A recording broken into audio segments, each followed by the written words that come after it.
Hi అండి, అందరికీ నమస్కారం. Welcome to our channel. వీడియోని స్కిప్ చేయకుండా చివరి వరకు చూడండి. నా ఛానల్ని ఇంకా ఎవరైనా సబ్స్క్రైబ్ చేసుకునే వాళ్ళు ఉంటే ఇంకా మరిన్ని వీడియోస్ కోసం ప్లీజ్ ఛానల్ని సబ్స్క్రైబ్ చేసుకోండి. వీడియోకి లైక్ చేయడం మాత్రం మర్చిపోకండి. కార్తీక మాసంలో ఈ 7 పనులు చేస్తే అదృష్టం తేలిగ్గా లభిస్తుంది. కార్తీక మాసం చాలా శుభప్రదమైనది, పవిత్రమైనదిగా పరిగణించబడుతుంది. శివుడిని ఈ మాసంలో పూజిస్తారు. అదే సమయంలో వివాహం వంటి శుభప్రదమైన ముఖ్యమైన జీవిత కార్యం కూడా కార్తీక మాసం నుండి ప్రారంభమవుతుంది. ఈ నెలలో కొన్ని ప్రత్యేక పనులు చేయాలని నియమం పెట్టారు.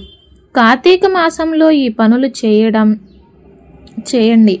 కార్తీక మాసం చాలా శుభప్రదమైనది, పవిత్రమైనదిగా పరిగణించబడుతుంది. శివుడిని ఈ మాసంలో పూజిస్తారు. అదే సమయంలో వివాహం వంటి శుభప్రదమైన ముఖ్యమైన జీవిత కార్యం కూడా కార్తీక మాసం నుండి ప్రారంభమవుతుంది. ఈ నెలలో కొన్ని ప్రత్యేక పనులు చేయాలని నియమం పెట్టారు.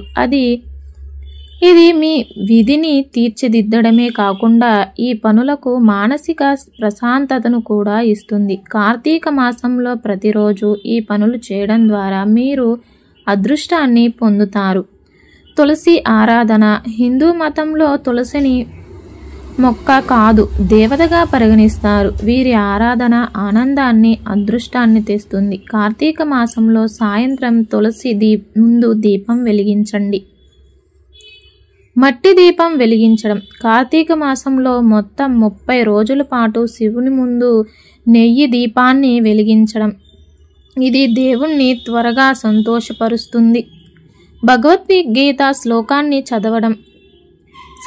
భగవద్గీతలోని శ్లోకాలు జీవితంలోని కష్టాలను తొలగించడంలో సహాయపడతాయి. కార్తీక మాసంలో భగవద్గీతలోని శ్లోకాలు పఠించడం వల్ల అనేక వేదాలు, పురాణాలను చదివినంత పుణ్యం లభిస్తుంది.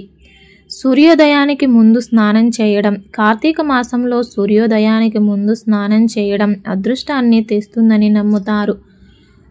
పొడవున సూర్యోదయ సమయంలో స్నానం చేస్తే మంచిది. ఆహారం పట్ల శ్రద్ధ వహించడం. కార్తీక మాసంలో ఆహార పదార్థాల పట్ల శ్రద్ధ వహించడం కూడా చాలా ముఖ్యం. ముల్లంగి, బెల్లం, చిలకడ దుంప, కందిపప్పు వంటి కూరగాయలు ఈ నెలలో తినాలి. శివారాధన.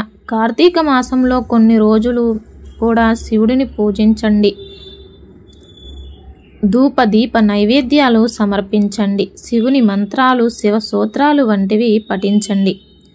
ఈ వీడియో కనుక మీకు నచ్చినట్లయితే లైక్ చేసి షేర్ చేయండి. నా ఛానల్ని ఇంకా ఎవరైనా సబ్స్క్రైబ్ చేసుకునే వాళ్ళు ఉంటే ఇంకా మరిన్ని వీడియోస్ కోసం ప్లీజ్ ఛానల్ని సబ్స్క్రైబ్ చేసుకోండి. వీడియోకి లైక్ చేయడం మాత్రం మర్చిపోకండి. వీడియోని స్కిప్ చేయకుండా చివరి వరకు చూసినందుకు అందరికీ ధన్యవాదాలు. Thanks for watching.